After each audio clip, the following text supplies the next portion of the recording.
Good morning. My name is Reverend Dr. Jim Bostic. I am the Executive Director here at the Nipperhan Community Center for the past 27 years. And our agency, which empowers children and families, which has been in existence for the past going on 80 years, here in the city of Yonkers and throughout Westchester and the state of New York. I want to welcome each of you here into our humble home. We are so honored that Congressman Jamaal Bowman asked us to host this event this morning, and so we'd like to extend a very warm welcome. Make yourself at home here at the Nipperhan Community Center. We want to certainly acknowledge the presence of the Honorable Senator Kirsten Gillibrand, the Honorable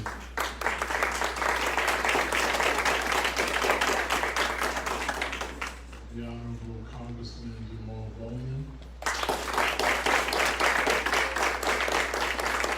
Deputy Secretary of Treasury Adiyamo, I believe, my lifelong friend and our state senator and majority leader in Albany, Senator Andrea Stewart-Cousins, the Deputy Mayor of the City of Yonkers, Mr. Landy. Thank you so much for being here. Representatives, and I'm not going to call everybody because you're all famous in your own way, but I do want to recognize members of our City Council as well here in the City of Yonkers, as well as all of the other elected officials and friends. This family tax credit is critically important, particularly to the constituents that we serve. So many families are suffering. They were suffering well. Make no mistake about it. They were suffering well before the epidemic ever hit us. And so the fact that the epidemic has piled on top of that another set of problems, we recognize the critical need for this family tax credit. So we again want to thank the Internal Revenue Service. We want to thank Secretary Adiyamo and of course our Congressman Jamaal Bowman for just pulling this event together, and for those of you who have come out to join us this morning. And so without any further ado, we're going to ask the Honorable Congressman Jamaal Bowman.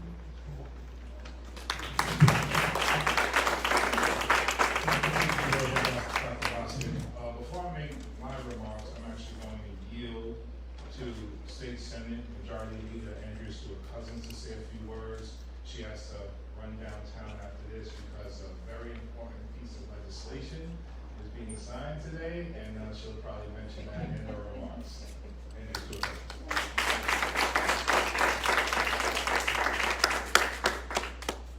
You don't know how much fun it is to have colleagues in government on all levels that actually share your values and fight for the things that we've been fighting for so long. So I want to personally thank you, Congressman Bowman, for being a champion so early in your career. He's give him a round of applause. And also my good friend, Senator Kirsten Gillibrand, who again has been relentless, especially as it relates to children and women and families and everything that we care about. Thank you so much for your advocacy. And I know the other great majority leader, Senator Schumer, will be coming soon, so I'm giving him a shout out now because he's got a tough road trying to lead a Senate that's just 50-50. So please, clap him up when he comes, because the kind of thing that we are celebrating today can only happen when people like this are at the table. So please, kudos to Senator Schumer. Also, I want to shout out my colleague and friend, Senator Shelley Mayer, who is education, all things good, and I know Reverend Bostic said city council person, but I do see Councilwoman Tasha Diaz, I'm going to name names because I'm not a politician, Tasha Diaz, and County Legislator Ruth Walters. So those are all the electeds I know and see, but I want to thank Dr. Bostic, because Dr. Bostic has been that place here in this community that everybody knows that they can come to, whether it's seniors, whether it's the after-school programs, whether it's just playing basketball in a safe space. Dr. Bostic and the Nebrian Community Center has led the way. Thank you so much, Dr. Bostic. We have been as Congressman Bowman said, I'm going down to the city to be with Governor Hochul as she signs Less is More.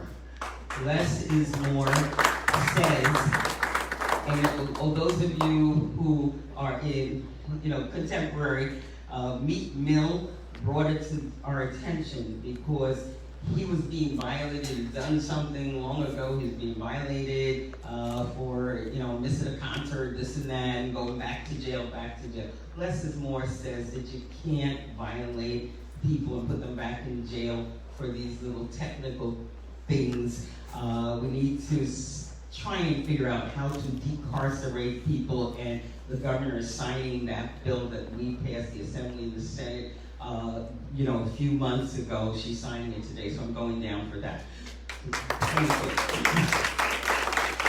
But before, and why we're here today is an incredible, things like Less is More is taking, trying to fix a system that we know has been really, in many ways, exploited. But we also know that it's one thing to fix the system, but if you support children while they're children, we have a good chance of not having to dismantle difficult systems when they're adults.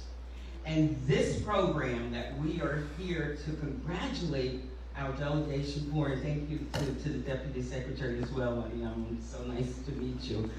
We are congratulating them, we are spurring them on, because not only did they do this incredible thing that will lift children out of poverty, and we know that poverty is such an indicator of how you do in life after that, but they're lifting kids out of poverty, and giving their families the opportunity to give them what they need so that they can grow and prosper and contribute. And this is something that we've been waiting for a very long time. So I think they're going to tell you all about it, and I won't take any of their accolades away. But what we need to do, because they're fighting to make this permanent, and we, as community, have to make statements, public, strong statements to support them in their quest to lift our kids and our families out of poverty. It is incredible. We were bagging for Westchester. We were in a supermarket, calling attention to hunger. And I'll just say here in Westchester, 1 in 5 people have food insecurities. And this is here in Westchester, one of the wealthiest counties in the country. So this tax credit matters. So thank you so much thank you for referring to me, and thank you so much for what you do. And onward and upward, we are right behind you. And this is an active community. So if you need us to yell at people, we do that well, as you know. Okay, thank you. Thank you so much, Majority Leader. So I have some prepared remarks. When you have the Deputy Secretary of the Treasury in your district, you prepare remarks because you to make sure you hit all the right notes. But I'm sure Secretary Adeyemo would not mind if I speak from the heart for a moment. Is that okay, sir? So I ran for office because I believe personally that the cycle of poverty is systemic, is rooted in racial injustice, is rooted in gender bias, it is violence, it is trauma, it is a crime, but most importantly, it is a policy choice. There have been many people in elected office at every level of government that for one reason or another did not tackle systemic poverty as a top-tier policy issue. And from my first conversation with Deputy Secretary Adiamu, we talked about poverty, and I shared statistics related to poverty in my district. And we talked about ways in which we can tackle that. You know, and topics like wealth inequality came up, the racial wealth gap, and the divide that exists now but existed prior to COVID. And he made a commitment then that he would tackle that issue, and he made a commitment to come to the district and spend some time with me and us. And I just want to recognize him and give him a round of applause for sticking to that commitment. Working in education for 20 years, you see the impact of poverty at your doorstep every single day. It connects to every aspect of our existence as people. When you live in poverty, you have a low sense of self-esteem and self-worth. When you are raising children and you live in poverty, you cannot sign your child up for swimming lessons or art classes or the soccer team or other programs available in neighboring communities because you cannot afford it. You cannot, or you struggle to remain food secure. And it's impossible to find healthy, organic foods when you're struggling with poverty. Your housing conditions, because housing in our country, unfortunately, is more of a commodity than a human right. Your housing conditions land you in situations where you may be living in neglect and despair and squalor, and living with rats and roaches and unkempt conditions because of poverty and neglect. You may go to schools that are neglected and underfunded. So as a result, you have older books or no books at all. You do not have the technology you need. You don't have the programs that children who live in wealthy communities and go to wealthier schools have. So poverty intersects with every aspect of our lives. So when we continue to look at other outcomes, whether they're education outcomes or economic outcomes or wealth inequality or the criminal justice system, you can draw a direct line to those outcomes and a person's perceived social status but economic status. So the child tax credit that we have in place now is Social Security for children. And it's one step, not the only step, it's one step towards dealing with the issue of poverty in a very real way. And right now, it is a temporary child tax credit, and it is something we are looking to make permanent, which will put hundreds of dollars a month in people's pockets so that they can begin to invest in themselves, in their children, and in the development of their family. But this is not only about putting money in people's pocket and lifting them up economically, it's about lifting them up socially and psychologically as well. And then we can begin to have bigger conversations about how this additional money can be invested in ways that uplift the entire community. That is the goal and that is the mission. So we are so thankful to be here with you all today, and for me, this is not about politicians saying a few words. This is about hearing from real people in the audience. And I wanted to invite real people here for us to listen to and learn from. So I'm going to end my comments there because I want to bring up the Deputy Secretary so he can say a few words.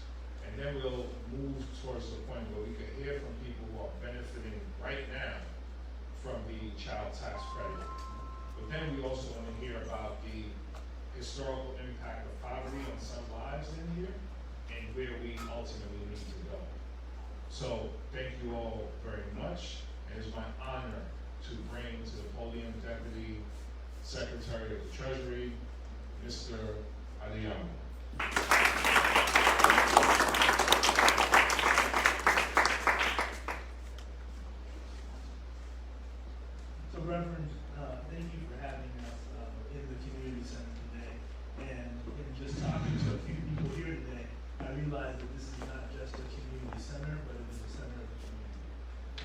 And in building that, you built something special, not only for the people who come here, but for your entire community.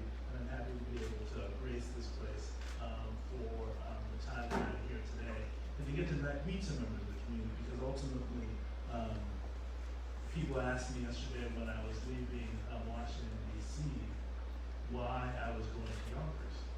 And I said I was going to Yonkers because there is change happening in Yonkers. Change that's being driven by people like you who are sitting here, who care deeply about their community and are looking for ways to make sure that in Yonkers, we see the change happen we need to see happen throughout the country. And that change is being driven by your congressman, Congressman Bowman. And you know, I've been in Washington for a while. And before I was in Washington, I worked for another young black politician named Barack Obama. And in talking to your congressman, I heard notes of the former president in terms of the way he reminded me of the fact that the reason we have come to do this work is to make sure that we address the core issues that matter. Issues like poverty, inequality, issues that matter not only to our community, to Black and Latin families, but matter to the country. Because fundamentally, your economic success is our country's economic success. That's why we care so deeply about the issues like the child tax credit. And we know that we wouldn't be able to get things like the child tax credit done without the leadership of people like Senator Jamaal, who has spent a lifetime fighting for issues related to children in the Senate and coordinating the Senate. It is partners like her, the work that she and the majority leader have done that allowed us to get the child tax credit today. I work in the Treasury Department, so I'm going to share some numbers with you because we get numbers with the Treasury Department. The child tax credit has been available to 60 million children in this country. 60 million children in this country's parents now have money to help feed them, put clothes on their backs, help them. Here in New York, 3 million children's parents have money to do that. And on average, each family in New York is receiving $413 a month from the federal government to help you take care of your children. And that matters a great deal. I know that matters a great deal because for each one of us, the thing we care most about is our children. We care about making sure that they have clothes on their back and food in their bellies. And as the Reverend said, child poverty and hunger and inequality existed long before the pandemic. And what the president was committed to was using the American Rescue Plan to try and address those issues in a way that mattered, and mattered to the lives of people who are sitting in this room and people in this community. It's important to note that the child tax credit existed before the American Rescue Plan, but the difference between the version we have now and the version we had then was the previous version of the child tax credit, oftentimes the people who needed it the most got the least because they weren't paying taxes, or they were paying less in taxes, and this was only partially funded. So I'll say it again. Before the American Rescue Plan, the people who needed the child tax credit the most often got the least from it. After the child tax credit, it's exactly the opposite. Before the American Rescue Plan, half of Black and Latinx families weren't eligible for the entire child tax credit. Today, they are all eligible. One of the challenges that we had was the fact that because some people make so little money they don't pay taxes, they weren't in the system. So a big piece of what we've been doing is making sure that for those of you who may not pay taxes, that you know that you're eligible for the child tax credit, that you're eligible for this money that will help you pay your bills, help you take care of your children. And a big part of what I'm doing today at Treasury is making sure that each one of you who may be eligible take the time to go to childtaxcredit.gov. We have resources available in English and in Spanish so that you can sign up for the child tax credit, so you can make sure that you and your families have the money that you need to make it through the other side of this pandemic.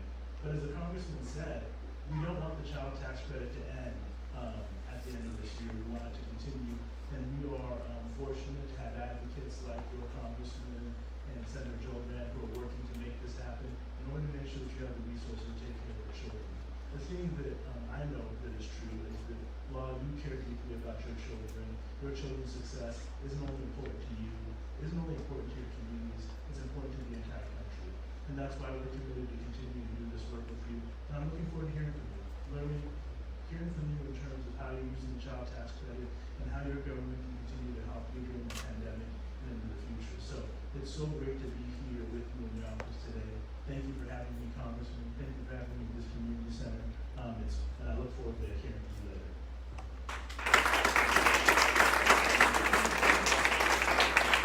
Thank you, Deputy Secretary. Now I'd like to call up Senator Kirsten Jill Brand to make a few remarks. Come on up, Senator. Thank you so much.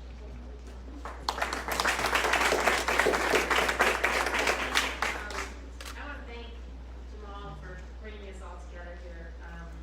This is a very important opportunity to talk about what the community actually needs and how this pandemic has disproportionately harmed low-income families, in the lowest income parts of our state, communities of color, working parents, working moms, often women of color.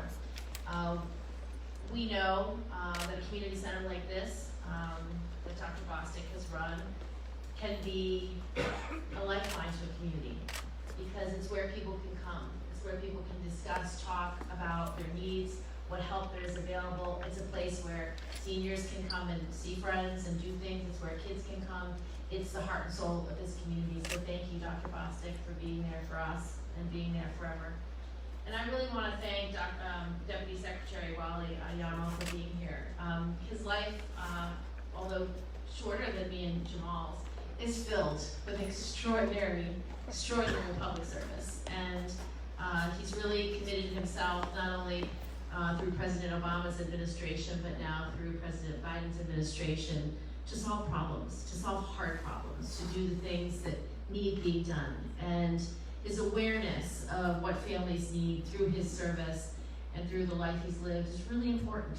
The fact that he's here to hear from you, and this is a roundtable, so we will be hearing from you, and that's why we are here, to understand exactly what you need from us. Now, this child tax credit is the greatest thing we could have done to address child poverty in this country. It's the most important thing because it's cash. It's money that goes directly to families once a month, and depending on how many kids you have and depending your income level determines how much money you get. But as the Secretary said, on average, it's a bit over $400 a month. Now, I'm a mom. I can think long and hard about what I would spend that $400 on a month, especially if I did not earn a big income or had lost my job because of the pandemic or didn't have enough hours to earn the money that I needed or any other thing that our community is faced with. And I'll tell you, the number one thing I would spend that money on is food. And that's what we know. Most low-income households are food insecure. What that means for a family is there's just not enough money to put high-quality, nutritious food on a table for 3 meals a day. You're gonna skimp. Kids won't eat a healthy breakfast. They might grab something like a Pop-Tart because that's all they can afford and that's fast and easy. And dinner time, there might not be enough money for chicken or beef or pork to have protein into those child's bodies. You might not have enough money for vegetables. Vegetables are expensive. And if you have to go to the grocery store, it might not be a closed grocery store. We have food deserts all across the state. And if the grocery store is not convenient, you might just go to the corner store. Corner store, at best, they'll have milk and they'll have dry goods. They might have a few bananas. That's about it. They're not serving green leafy vegetables there. They don't have broccoli on the counter. They don't have anything that you know is healthy for your kid. So that's the reality of families in New York and across the country today. It's hard to make sure your kids are healthy. And then, as Jamaal said about after-school activities, so if your public school doesn't have good after-school activities, if everything that they do after school requires money for the soccer uniform, money for the cleats, money for any other thing that your kid might have an opportunity to do, and you don't have that extra money, I'd spend that money on that, just so my kid could do the thing that the other kids are doing. So these are very hard times. But the reason why Jamaal ran for Congress, the reason why Senator Schumer and I ran for Senate, is we're here to help you. It's our jobs. We represent you. Our job is to meet your needs And our job is to listen to the problems, so when we do try to solve them, we come up with the right answer. This child tax credit is the right answer. It's direct cash into your hands because you know how to spend it best for your families. And it's a privilege to be here. Thank you.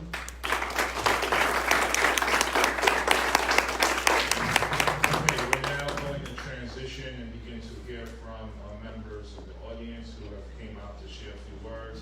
What we're going to do, if you all don't mind, I would like us to, we're going to move to the floor and set up some chairs on the floor so we're not sitting up here while we're down there, and we're all having like a conversation together. So we have a mobile microphone here. No, we need the nice chairs. Who give us the chairs? Any chairs, fine. Yes, any chairs.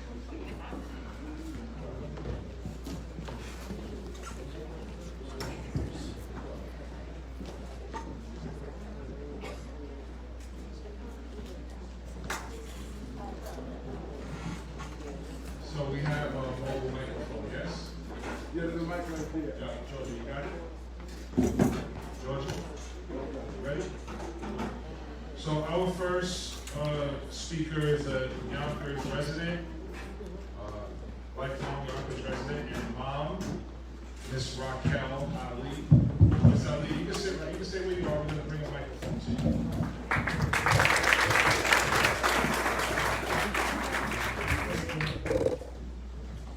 Good morning, and thank you, Congressman Bowman, Senator Gillibrand, Deputy Secretary to the Treasury, Senator, and of course, our esteemed Dr. Bostic. Thank you for having this roundtable. As you indicated, I'm a lifelong resident of Yonkers. I'm also a parent of a 12-year-old daughter. And individuals in my community that look like me have often been struggling paycheck to paycheck. So the pandemic has really hit us extremely hard. This child tax credit has allowed me the opportunity to provide for my daughter in ways that I would not have been able to if this child tax credit wasn't provided to me. My daughter's at an age where she needs braces. She wants to do after-school programs. She needs tutoring in math because she's learning disabled. I'm happy that my daughter goes to a private school where she has a full scholarship, but when you're around children that have that type of salary, and you can't compete. But I'm able to give her some of those things that her friends have, and she feels complete. And just like Congressman Bowman says, when you're in poverty, your whole world just feels like it's closing in on you. And this child tax credit has given my child the ability to see that she can do everything that her friends can do. My daughter's also a vegetarian, and so it's very important that I get vegetables and organic food for her. And so now we're able to go to Whole Foods and Trader Joe's, and she can pick up her favorite snacks and share them with her colleagues at school because they're all eating the same things. And as a parent, to be able to provide for your child is the most important thing that you could ever do. So I thank you for pushing this child tax credit, and I thank you for asking that they make it permanent. I understand that the Biden administration is interested in expanding it till 2025, but based on the data, and I'm just gonna read some information here.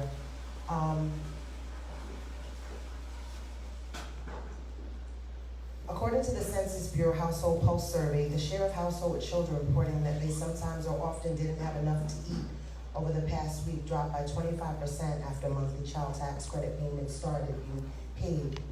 When surveyed on how they're spending their CTC benefit, about half reported they were using it to buy food.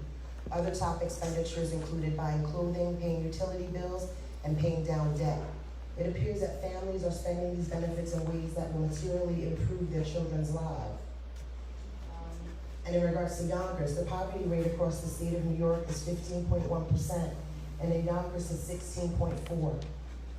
1 out of every 6.1 residents of Yonkers lives in poverty.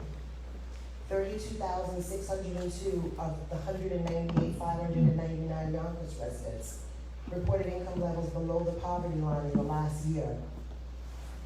That's serious information that we need to absorb and realize that this is not just because of the pandemic. We have a community of people that have been in need for a very long time. And so I appreciate you for seeing that and for pushing that for us, because we need voices to speak for us. So again, continue to push, and we appreciate everything that you're doing. Thank you so much, Ms. Eileen. And we need your voice way more than we need my voice. Trust me on that. Thank you. That was beautiful. Well, I'm here. Let me know. So the next parent we would like to hear from is Miss Norberta Guerrero.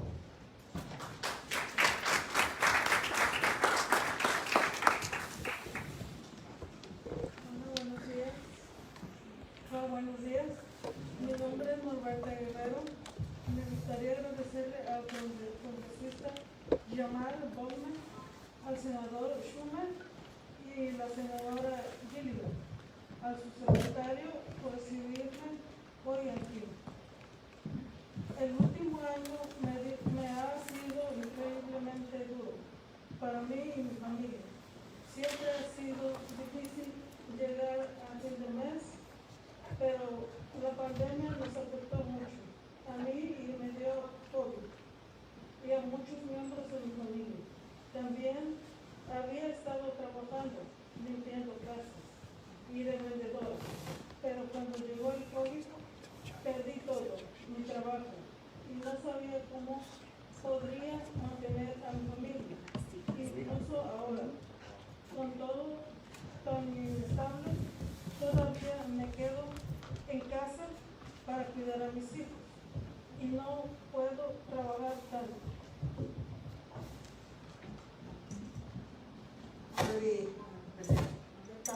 Hi, my name is Norberta Guerrero. I'd like to thank Congressman Jamaal Bowman. Hello?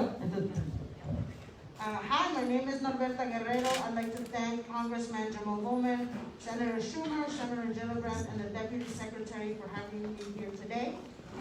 This last year and a half has been incredibly tough for me and my family. It has always been hard to make ends meet, but the pandemic hit us hard.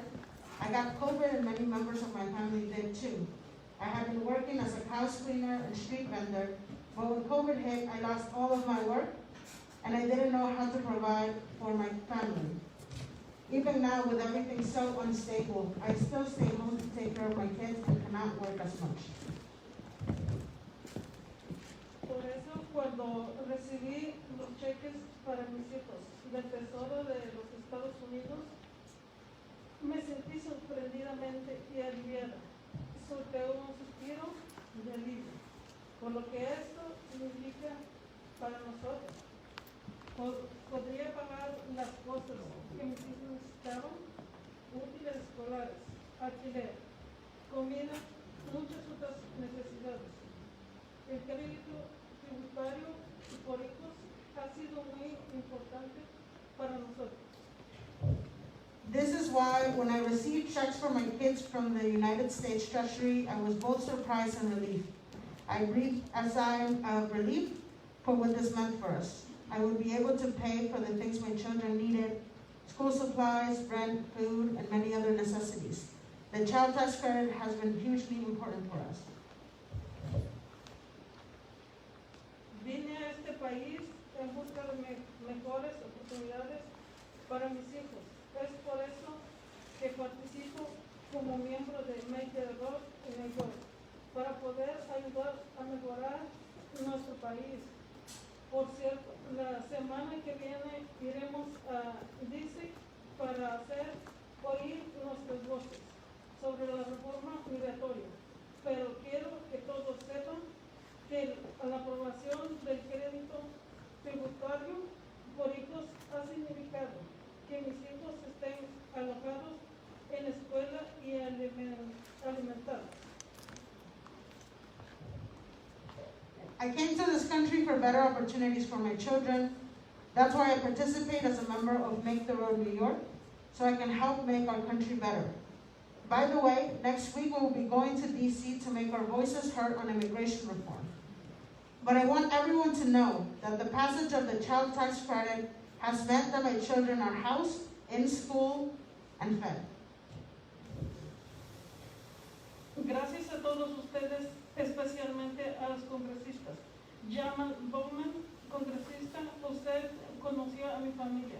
Sabíamos que usted sería un luchador para todos nosotros. Gracias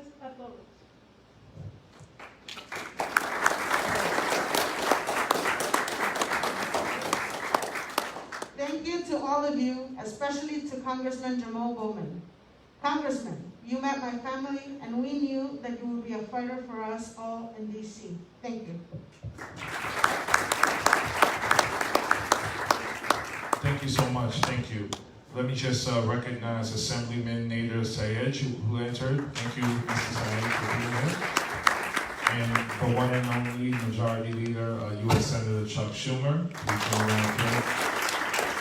He's going to make a few remarks after the community members finish speaking. I would now like to pass the mic to Ms. Diana Sanchez.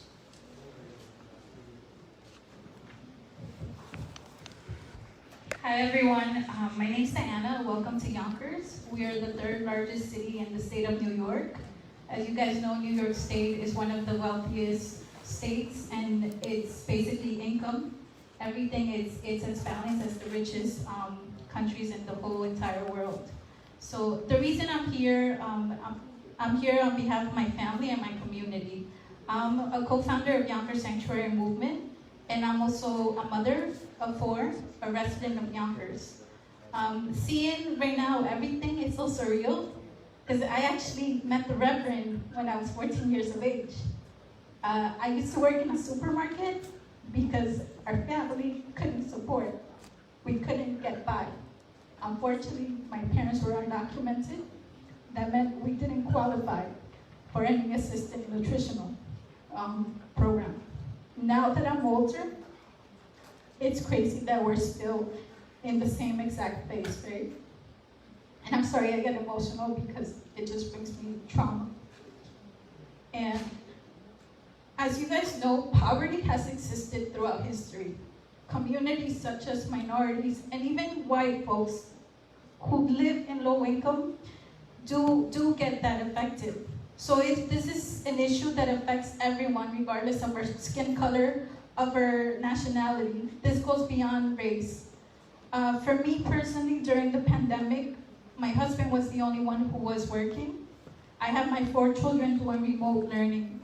And while they were doing remote learning, I was also leading and heading one of the organizations, which is a grassroots organization here in Yonkers. My husband every day would walk out outside the house, and we always wonder when he was gonna come infected. He works in a supermarket, and he was a baker since he was 15. Now we're 35. At 35, they had to let him go from the bakery department, and he was moved around the supermarket to see what other job was still there. Now he's a butcher. It's crazy, right? 15 years, and now he goes into another field. He did it, and we were fortunate and lucky that he stayed with a job, that he was bringing income. But reality was that while he was doing that, I was also focusing on fundraising for undocumented families that did not qualify for the tax credit. We ended up fundraising about $20,000 to give out to undocumented folks here in the city of Yonkers. And the stories of them really impacted us because they were people who had 4 children, 3 children, and they hadn't seen anything coming from the government. And although we wanted to help, we knew the reality that we didn't have enough funding. For me, poverty doesn't just go into food, it goes into housing. With the money that we're receiving, it's going back to the economy. Thank God we were able to get that funding in my family because we were able to use it for rent, for electricity, for cable, for food. For me, my grocery shoppings every time I go to Costco, it's around $800 every 3 weeks. And yeah, we didn't qualify for any supplementary food program because I was fixing my status. And when you're fixing and adjusting your status, you can't use any of that. And in fact, it was crazy because I was talking to my friend Gina last night about how during the pandemic, I had the severe pains in my kidneys, and they were hurting so much, and for a week, I kept it. And I said, if in a week it doesn't go away, maybe I'll go to the hospital, because I knew the hospital was gonna come out to $10K. And the matter of the fact that we're also living in Yonkers, which is one of the most poverty level cities in Yonkers, where we're fighting for housing, where we're fighting for this city, for the new construction buildings that are being built for 20% to be allocated for families of low income, which low income here is what where I live. 2 bedrooms, I pay $1,500. That's what I could afford. And that's what they say that's low income. So poverty goes beyond food. It goes beyond race, and it goes beyond housing. I hope you guys continue to support this, and I hope that all the elected officials do the right thing, because this is not just one thing that would help us out, and I hope they do permanent solutions, so none of the organizations are elected or any other little smaller shapes could start going. Instead of doing food distributions, give money out to the community so they won't need to go there. They won't need to get the assistance. We're fundraising for different things, and there goes money, but it doesn't go directly to the people's pocket. Let them choose what they want to do with that money. Don't be the one that you tell them and give them what you want to. Let them have a chance. For me, my children don't even go to there's no after school programs here in Yonkers for elementary, for middle school, maybe high school. And it's crazy because this is a beautiful community center, but reality is, this is one of many, probably 1 out of 3 in the whole entire city of Yonkers, and we're the 3rd largest city. Thank you so much. Thank you so much, Diana. We're now going to pass the mic to Mr. Styles P. I actually do not know his government name, so I will just call him that. Mr. Styles P.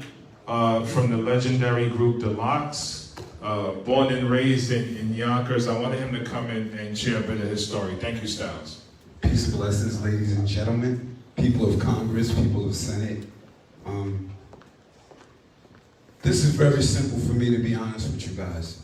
This right here is a room full of privileged people, and we're basically making a sale pitch for you guys to permanently take care of the poor. Now, I get that everyone has power, everyone has jobs, everyone has policies. This is not a Democrat, Republican thing. This is not a black or white thing. This is a human being thing. And especially white people of power that are prominent, you have to understand that if you help out, you understand the poor people, we want to make the city better. If you make the poverty places better, you get to make the whole entire city better. I happen to come from poverty. I happen to come from Yonkers. I happen to have a great relationship with Congressman Bowman, the mayor of Yonkers, Senator Cousins who left, because we want to see Yonkers do better, whether it's white, black, whatever it is. But this, to me, is literally insane. If you kind of think about it, everyone look around, you all look nice. Everyone has suits, everyone has cars, everyone has a way of transportation, everyone has food. When it comes to children, it shouldn't be about policy. It should be about just simply doing the right thing as a human being. I'm going to give you a real good example. You're in Yonkers right now. Dr. Bostic, thank you for 20 years of service. He's done what he can for the community, but it's going to take a lot more. It's going to take you guys to support gentlemen like Congressman Bowman, Dr. Bostic, and people like myself. We need more. Westchester Untouchables. If you go to the light, make a left, then make a right. That's their home field. That's where the Westchester Untouchables home field is. Westchester Untouchables don't have a goalpost. None whatsoever. Now, when the kids from a poverty environment go to play the next team in the next town that has a goalpost, what do you think that's going to do to the morale? It's going to make it low. Then low morale, constant living in low morale, may screw up your moral compass. And then you may go out and do something dumb, and then it leads to someone doing crime, being jailed, having mental illness, etc., etc. We all know the story, you all know the stats, but bottom line, be a great human being. If you could pass the bill, make it permanent, if you could put one little dent on poverty, whether it's white or black, Latin, whatever, people are hurt. Be a human being. Think about it if it was your kids. And a lot of us are older in this room, and you may be caught up on antiquated times. But there are a lot of half black and white half children. There are a lot of white children that love black culture, love black friends. Vice versa.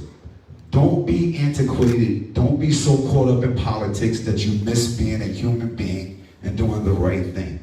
Call your fellow congresspeople, call your fellow Senate mates, and tell them, do the right thing. It's not about your policies. It's not about if you win the votes, if you don't win the votes. It's about if you did the right thing, your legacy will be even greater. The people will remember you, especially the poor people. So the people of Yonkers would love to thank you for coming out. But please, please just really go home and think about this. No one poor is even in here.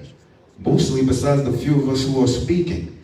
So we're the puppet masters, right? You guys are basically the puppet masters. No disrespect, but think about that. There's not even a bunch of poor people to speak on their own behalf in here. So do the right thing. Talk to your fellow brother, sister, congressman, senate, and say, do the right thing.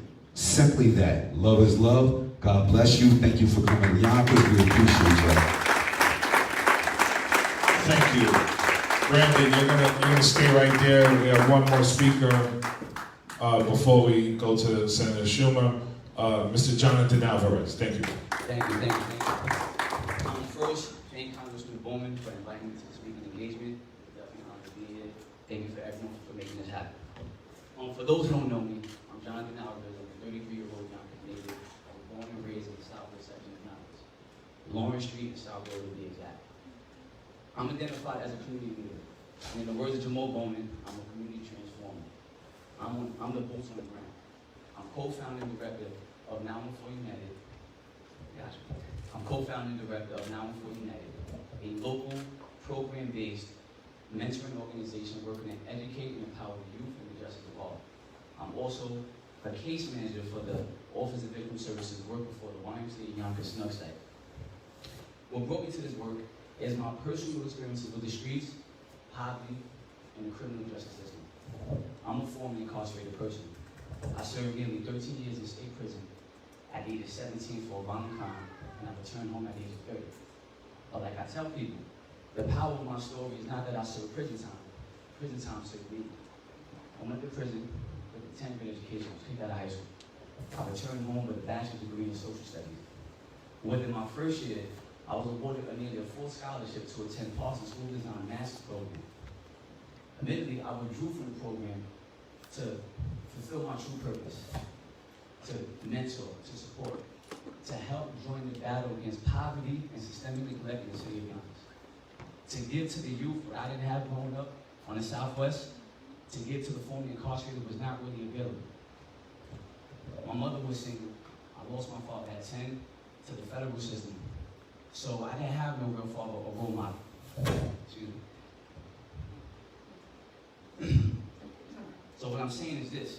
There's not enough positive mentors to offset the negative influences that co-opted me, like crime, drugs, gangs that's rooted in poverty, that influenced me to make the negative choices I made that landed me in prison. There wasn't enough programs, outreach, resources brought to my neighborhood to intervene on the criminal lifestyle that I took on as a young kid. It wasn't enough. And what's even crazier that in 2021, it's still the same and even worse. I work in the county jail with the youth offender program. I run groups. Brothers come to the case management to try to find a job, housing. We are in a time where there's a need for personal community healing because of the pandemic. Imagine being 19, coming home from a robbery, and your basic needs, housing, employment, food and security, a job, help with a resume, right? It makes it much harder for mentors in my team and other organizations who are doing outreach, like SNUG, like Now and For United, to do the work, to help support and uplift the young brother, because organizations that hang their hat on missions for returning citizens and the youth or justice involved are putting competition over community. So I came here today to tell my story to say exactly this. All three branches of government, community leaders, the people, let's come together to collectively put community over competition. Let's continue supporting bills like this child tax law and others, because it's supporting families. But now we have young adult individuals coming home from the incarceration system. What are we really doing for them? What about individuals who are still suffering from trauma, who are homeless? So the poverty thing goes deep. So I just wanted to make that clear. I'm going to repeat myself. All three branches of government, community leaders, and the people. Let's put community over competition. Thank you. Thank you, Jonathan. Senator Schumer is going to say a few words to close us out.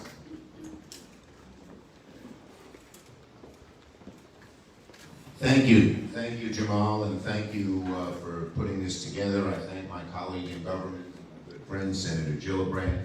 I will also want to thank Deputy Secretary Adeyemo for coming here from Washington, and I want to thank Jim Bostic for the great work you do. You are really a leader and a legend. And I want to point out one more person who I'm working with, Cheryl Brannon, who is working to deal with black maternal health.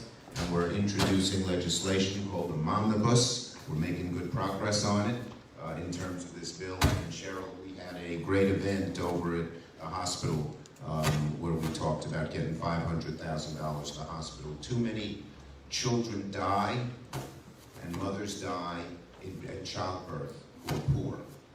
We are the worst country of the 10 richest countries. That's a disgrace. We're trying to end that with this help. And even letting things like doulas and midwives get on Medicaid so they can do their job. So let me say some things here. Child tax credit, I pushed this in the ARP bill. I made sure it got in. Why? Well, it's just what these speakers said. When a child is born into poverty, through no fault of her or his own, because the family doesn't have money, by definition, they often don't get properly fed. They often don't get properly clothed. They don't get proper education. They don't get proper health care. They don't get proper housing. And you're right, housing is one of the left out things here. Not in there. I'll talk a little bit about that in a minute. And so when they're 13, 14, 15, like Mr. Alvarez mentioned, they're in a ditch. Now, some of them climb out of the ditch right on their own, but many don't. So when we cut child poverty in half with the child tax credit, it's not only good for the kids, it's not only good for their families, it's good for the community and good for the country. We're going to have productive citizens who can work and raise their own families and get out of this cycle, as was spoken, of poverty. So I am committed to keeping this in the bill and extending it for as long as we can and making it permanent. We will take half the children in New York out of poverty. 19% of Yonkers kids are in poverty. That's too high. Too high. And it hurts all of us. So there are lots of things we are trying to do in this regard. Not only extend the child tax credit, and I hope it was mentioned, I'm sure it was. If you paid taxes or filed with the tax IRS in 2019 or 2020, you automatically get the check, the $300 for each kid 0 to 6 and the $250. But a lot of people didn't file taxes, poor people. We need a massive education campaign, which I know Dr. Jim is doing, around the country. Because all you have to do is file a simple little form with the IRS and then you get the money. And even if you haven't done it yet, you'll get it retroactively, starting from last July. So I'd ask all those who are part of community groups to please spread the word. We have a little sheet, Jamaal has gotten it, that we can give you just how to do it. It's very simple, it's very easy. And if people don't have computers, they can come over here to Nepperhan or somewhere else and just file right online. Very, very important. There's some other things we're trying to do to deal with this issue that relate to our two speakers, our two last speakers. We are trying to fund for this is one of my pets, like the child tax credit, community violence intervention. There are all these kids on the streets, and they have no place to go because you don't have community centers. My father was an exterminator, never made much money, but I had the Madison High School Night Center that I attended. That, I went every night. I played basketball. Our team wasn't very good. Our motto at Madison was, we may be small, but we're slow. But it gave me a place to hang out. The community violence intervention, our community groups, like the groups we have mentioned there, go out in the streets and they talk to the kids and say there's a better way to do things. Don't make the mistakes that I did or someone else did. And it gives them money for community groups, for centers, for other things. And so we don't get the bureaucracy to screw it up, we're going to let the groups apply directly. So it doesn't go through the city or the state or all that bureaucracy. That's a very important thing to do. One thing we just did in reference to what Mr. Alvarez said, we just changed the rules so if you're in prison you can get a Pell Grant and go to technical school, college, so these folks can make a better life for themselves.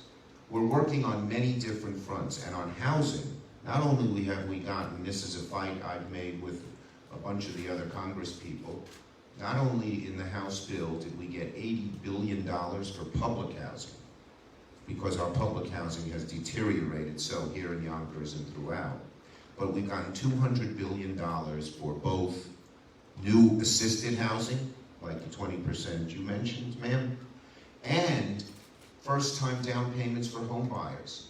A lot of working poor people, they could afford a mortgage, but they can't get that down payment, so they don't get a home. And you know, it's so much better to have a home so you can put equity into it, etc. So we're trying to get that done too.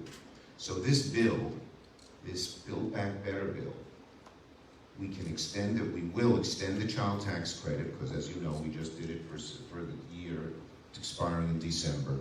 And there are so many other things we can do. And there's things that we have done. Oh, one more. I did this funeral expenses. So many poor people had loved ones die of COVID. And it broke your heart because they couldn't touch them. They couldn't hug them goodbye. You know, you'd see those pictures of children and even adults putting their face up against the thick glass of the hospital barrier saying goodbye. But then they couldn't afford a funeral or a burial. We have money in the bill. There's a hotline. You remember the number, Megan? Megan Glander, who works with me. We're going to give it to you. Anyone who paid money for a funeral last year because a loved one died of COVID can get $7,000 to $9,000 back. You call this hotline and they speak many languages, not just English. So you can try that.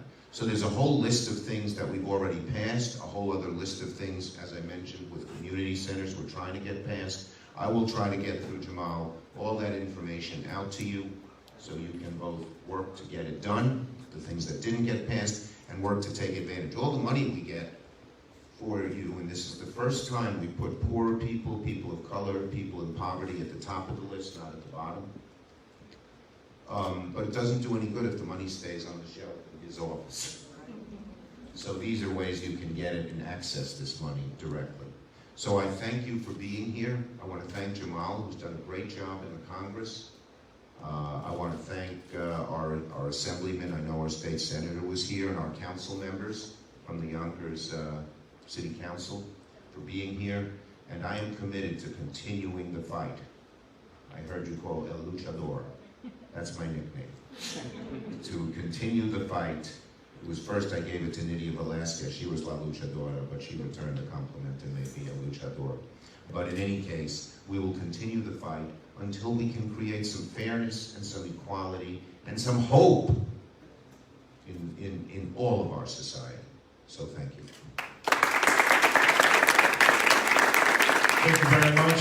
Before we close, I want to acknowledge a few other elected officials. Yes, say the number, yes. I have a pen. This is for people, and it's retroactive.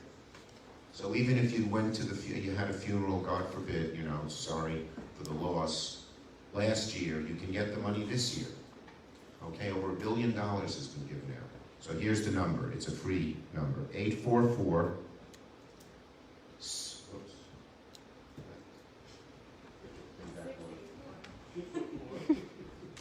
684.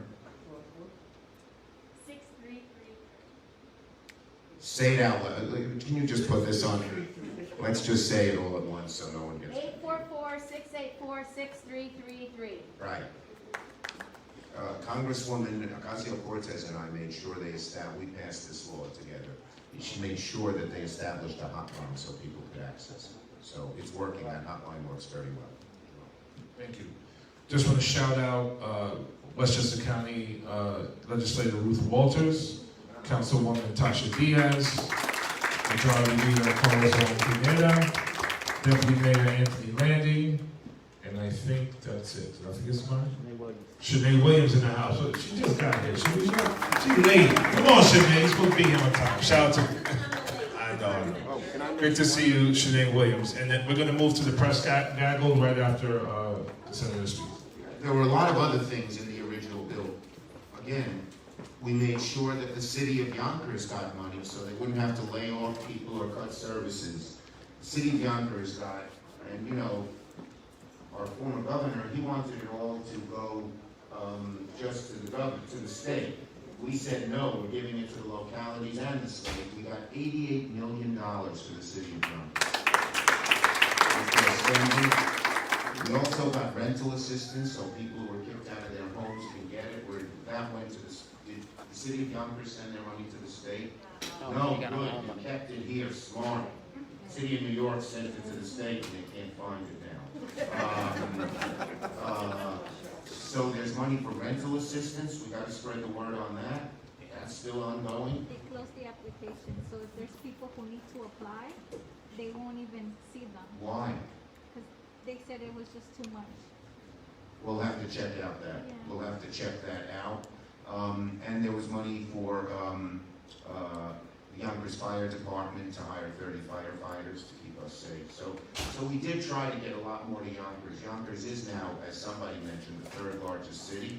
It passed Rochester this year, and you should not be neglected. And I always am trying to